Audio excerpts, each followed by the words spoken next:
Apporterai-je mon appui? Bien.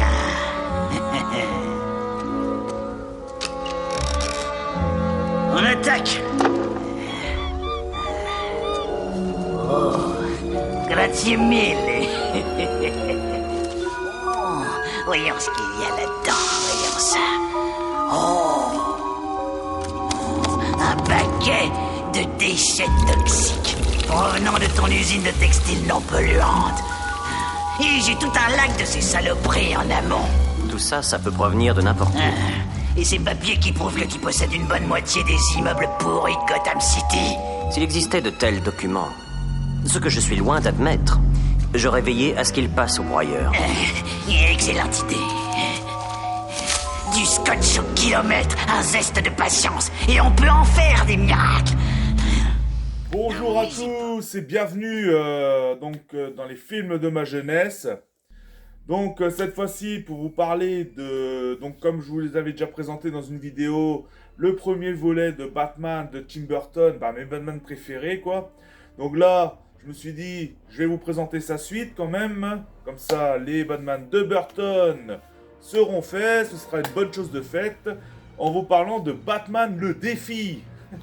Et franchement, une super suite. Hein, franchement, les Batman de Burton, j'adore énormément. Donc, une super suite. Donc, Batman le défi, c'est un film de 92. Donc, des sociétés de production Warner Bros. Donc, voilà. Donc, Warner qui nous fait ces films. Mais, lors du tournage, entre la Warner et Tim Burton, ils n'étaient pas trop d'accord. Notamment au niveau du choix des acteurs et du scénario. Donc, je vais vous expliquer tout ça.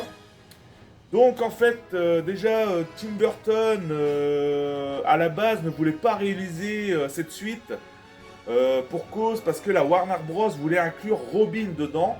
Donc Robin, hein, vous le connaissez tous, hein, c'est le coéquipier fidèle de Batman qu'on a l'habitude de voir, notamment dans la série animée, dans beaucoup de films d'animation ou même certains films. Donc il voulait inclure Robin dedans, mais Tim Burton n'était pas d'accord pour inclure Robin, donc c'est pour ça qu'il ne voulait pas réaliser ce second volet. Et du coup, donc, le scénario il avait été réécrit, et du coup ils ont supprimé Robin parce qu'ils voulaient absolument que Tim Burton fasse une suite. Et du coup, ils voulaient même inclure, la Warner voulait même inclure Harvey Dent, donc celui qui joue Double Face. Et c'est pareil, hein, ça a été réécrit, donc du coup, Harvey Dent également a été supprimé du scénario. Et du coup, il n'y a ni Robin, ni Harvey Dent dedans. Donc sinon, il faut savoir qu'aussi, au niveau du choix des acteurs, Tim Burton voulait, à la base, ça devait pas être Michelle Pfeiffer qui devait jouer Catwoman, parce que le premier choix de Tim Burton était Annette Bening, qui devait jouer justement Catwoman dans le film, mais Annette Bening, peu avant le tournage, elle est tombée enceinte. Donc du coup, le rôle était proposé à Michelle Pfeiffer, et c'est pas plus mal parce que Michelle Pfeiffer nous fait une Catwoman exceptionnelle. Franchement, elle a très très bien joué son rôle, et pour moi c'est la meilleure des Catwoman. Franchement, après voilà, chacun a ses choix, et moi... Michelle Pfeiffer en Catwoman, pour moi, c'est la meilleure. Je suis Catwoman. Écoutez-moi rugir. Sinon, au niveau du pingouin, c'est exactement pareil. Donc là, Tim Burton et la Warner n'étaient pas trop d'accord. Donc en fait, Tim Burton, son premier choix était de mettre Marlon Brando en pingouin. Mais la Warner avait d'autres choix de personnages. Donc, entre plusieurs choix d'acteurs, je veux dire, entre Dustin Hoffman, excusez-moi, Christopher Lloyd, Bob Hoskins ou John Candy. Voilà, donc la Warner avait les choix, voulait au moins un de ces 4 personnages pour inclure le pingouin. Et c'est finalement Danny DeVito qui nous incarne le rôle du pingouin. Oswald Cobblepot! Alors sinon, toujours fidèle à ses films niveau musicalité, donc c'est toujours Danny Elfman qui est à la composition de ce Batman, comme le premier opus, Et puis comme je vous l'ai déjà dit hein, dans une vidéo, c'est que Danny Elfman est très très fidèle à Tim Burton parce qu'il compose la plupart de tous ses films. Donc ce qui est génial parce que Danny Elfman est un excellent compositeur, franchement ses musiques j'adore. Donc voilà. Voilà ce que j'ai à vous dire autour du film. Ensuite, du coup, on va passer sur les acteurs. Donc, du coup, on a Michael Keaton, donc du coup, hein, toujours fidèle aux œuvres. Avant de vous parler des acteurs, juste un petit truc. Quand je vous ai dit qu'en fait, il voulait inclure Robin et Harvey Dent dans ce volet, que Tim Burton n'était pas trop d'accord. C'est pour ça que au niveau de Robin et même Harvey Dent, ils ont été inclus bien sûr dans deux nanars. Parce que deux nanars qui font pas trop prendre au sérieux. Bien sûr, ils ont été mal aimés, mais perso, moi j'adore. Parce que il faut prendre ces films comme des nanars, pas trop au sérieux, avec un casting d'enfer. Donc s'il s'agit de Batman Forever, donc là où a été inclus justement Robin, Harvey Dent et compagnie. Et Batman et Robin également, donc deux films de Joel Schumacher. Hein, donc du coup, je vous en parlerai un de ces quatre dans les vidéos parce qu'ils font partie des films de ma jeunesse. Et comme j'ai dit dans les films de ma jeunesse que je vous parle que des films que j'ai vraiment aimés, vraiment appréciés, et ben je vous parlerai de ces deux-là parce que j'ai vraiment aimé aussi, mais pas à prendre au sérieux, pas comme Batman, les deux volets de Tim Burton, où là c'est un peu plus sombre, un peu plus sérieux que ces deux autres volets sortis quelques années après. Donc voilà, donc je reprends au niveau des acteurs, donc Michael Keaton dans le rôle de Bruce Wayne, bien sûr, Batman. Donc, toujours fidèle au premier. Bon, ça aurait été con qu'ils auront changé l'acteur, hein, donc voilà. Et Michael Keaton, pour moi, comme je vous l'ai déjà dit, comme c'est pour moi mes Batman préférés, pour moi, Michael Keaton, c'est mon Batman préféré. Et plusieurs autres depuis. Dans les égouts. Monsieur Wayne, un problème? Non. Ses parents. Et voici encore et en direct de Gotham Plaza cette scène durant laquelle vous avez assisté. Espérons qu'il les retrouve. Donc voilà pour Michael Keaton. Donc maintenant on va passer à toujours fidèle également Michael Gough. Donc dans le rôle de Alfred Pennyworth. Donc Alfred, comme vous le connaissez, à ceux qui connaissent l'univers de Batman, c'est le majordome de la maison des Wayne.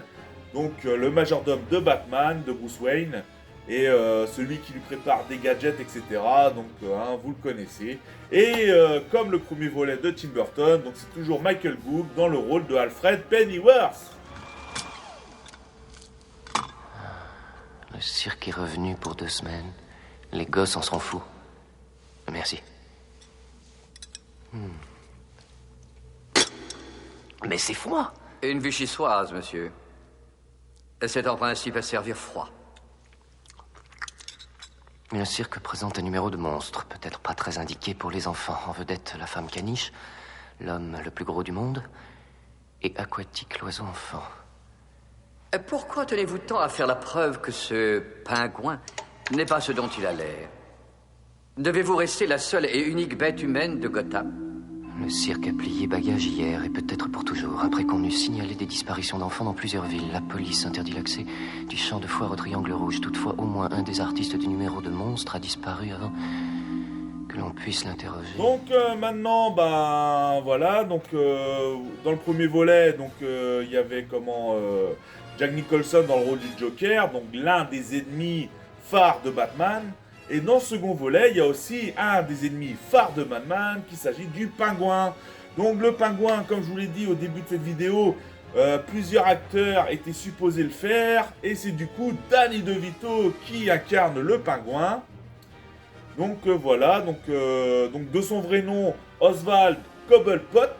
Donc voilà. Le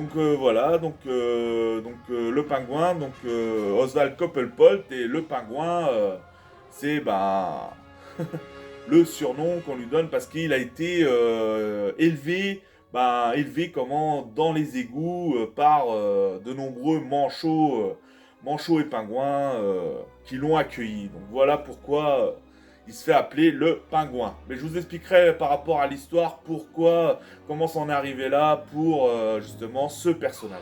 Dans de jolis petits Moïse, sous des couettes bien moelleuses. Et nous les kidnapperons, nous les emporterons dans les égouts et les enfouirons dans une tombe noire, profonde et boueuse.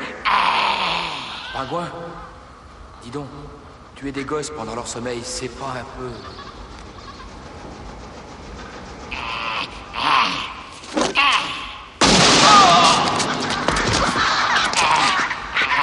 Non, c'est énorme.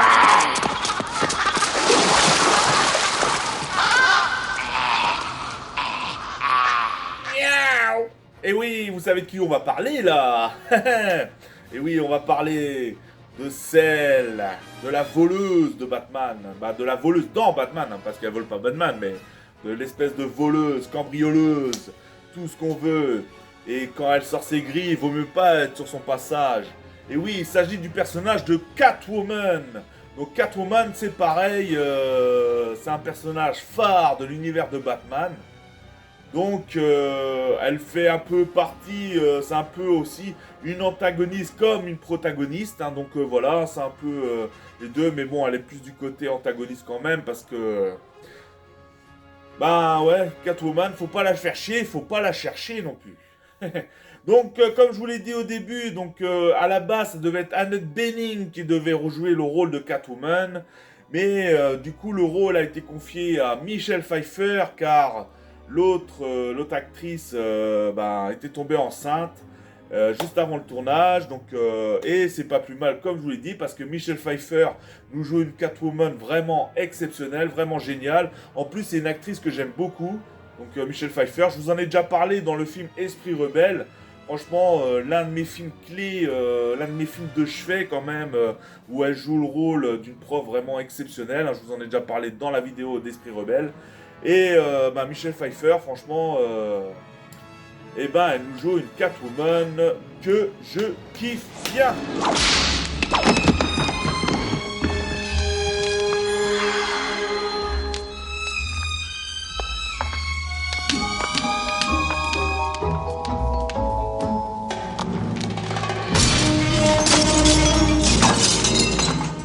C'est qui, ça?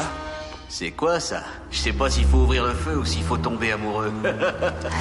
Pauvre mec, toujours en train de confondre vos pistolets et vos parties. Ne nous fais pas de mal, ma jolie, on ne gagne plus que 300 impôts déduits. C'est encore trop payé, cassez-vous.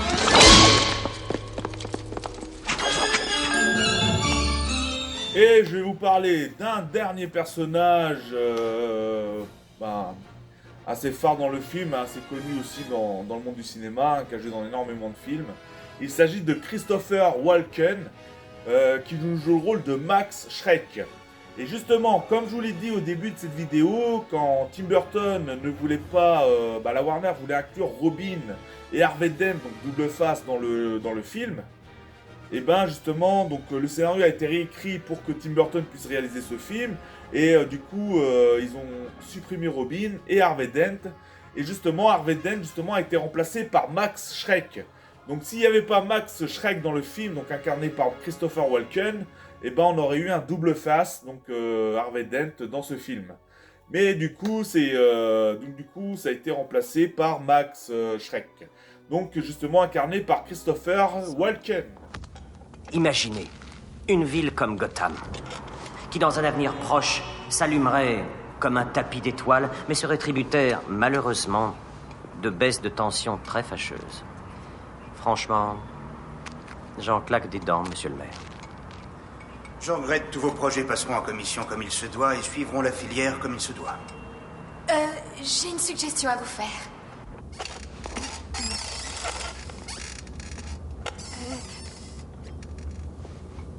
Voilà. En réalité, c'est plutôt une question. J'ai peur que nous n'ayons pas très bien dressé mademoiselle Kyle. Elle a pour elle, néanmoins, de faire un sacré bon café. Donc, sans plus attendre, je vais vous parler de l'histoire de ce deuxième opus. Donc, dans le premier, Batman avait affaire au Joker, donc voilà. Et dans ce second opus, donc voilà, donc il s'agit, donc du coup, je vais vous expliquer vite fait comment Danny DeVito, alias Oswald Cobblepot, je réussirai à les dire, alias le pingouin, en est arrivé là. Et ben tout a commencé quand les parents de justement Oswald Cobblepot, donc du coup à la naissance de leur enfant, ils ont vu qu'il avait une malformation, donc il était un peu déformé. Et du coup, ils ont décidé de s'en débarrasser. Donc, ils le balancent avec le landau. Donc, voilà, ils s'en débarrassent. Et du coup, il atterrit dans les égouts, au milieu de nombreux pingouins, manchots, etc. Et du coup, il a été élevé. Et du coup, voilà, dont son surnom, le pingouin. Donc, voilà. Et voilà, l'histoire, en fait, c'est que Batman a une nouvelle race ennemie à combattre pour sauver Gotham City. Donc le pingouin et toute sa troupe. Et Catwoman aussi qui lui met des bâtons dans les roues. Donc voilà. Voilà en gros l'histoire de ce film. Donc voilà. Donc je voulais vous expliquer l'histoire par rapport à comment le pingouin est arrivé là. Et sinon pour justement Catwoman. Du coup, Max Schreck l'a fait valser de sa fenêtre. Elle est tombée de je sais plus combien d'étages, bref. Et du coup, elle a été recueillie par des chats. Et juste après, ça l'a complètement transformée et est devenue Catwoman. Et du coup, voilà où s'en est arrivé de ces personnages. Donc voilà pour l'histoire de ce Batman le défi. Donc j'espère que cette vidéo vous a plu. Donc aussi il y a une autre chose à vous dire, c'est que Tim Burton à l'époque voulait réaliser Batman 3. Il voulait faire quand même un troisième opus de Batman, mais malheureusement qui n'a jamais vu le jour. Après là par contre je n'ai pas une explication pourquoi il n'a jamais vu le jour, mais tout ce que je sais c'est que Tim Burton voulait faire un troisième volet. Après, ils ont considéré que Batman Forever et Batman et Robin, c'est le 3 et le 4. Mais ça n'a rien à voir avec les deux de Burton, bien sûr. Parce que les deux de Burton sont plus sombres, plus sérieux. Vraiment de très très bons films Batman. Les deux autres, ce sont des nanars. Donc quand on dit des nanars, c'est des films à l'esprit marrant, quoi, qui donnent, qui sont fandards, fun à regarder, marrant, quoi, avec un... Et puis c'est quand même, pour moi, un petit côté nostalgique de ces deux films. Je les avais découverts, mais j'ai pas considéré ces deux films comme des films sérieux comme ceux de Burton. Sinon, c'est clair que ces deux films-là m'auront hyper déçu. Mais les films un peu loufoques, un peu fun et tout, ça fait plaisir aussi d'en regarder. Et pour moi, Batman Forever et Batman et Robin en font partie. Et un de ces quatre, je vous en parlerai également. Donc voilà pour les deux films de Burton que je vous ai présentés. Donc le premier que vous avez vu il y a des semaines et des semaines que je l'avais présenté. Et là je vous présente ce second volet. J'espère que ça vous a plu. Donc pour ceux qui ne connaissent pas ces deux Batman, pour moi c'est les meilleurs. Mais bon, après chacun a ses goûts, chacun a ses avis, comme on dit. Et du coup, voilà tout ce que j'ai à vous dire sur ce film. Donc je vous dis merci pour vos likes, partages, commentaires, soutien. Et je vous dis à la prochaine. Portez-vous bien, gardez la pêche. Ciao les amis. Ne réglez pas vos téléviseurs. Soyez le bienvenu chez Oswald Cobblepot et son école de conduite. Mesdames et messieurs, à fond les manettes.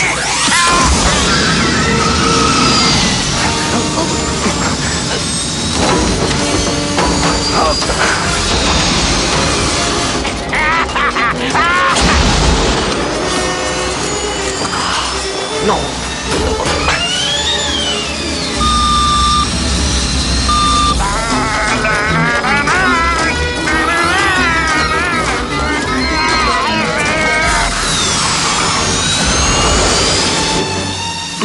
C'est peut-être pas le bon moment pour le dire, mais mon permis vient d'expirer.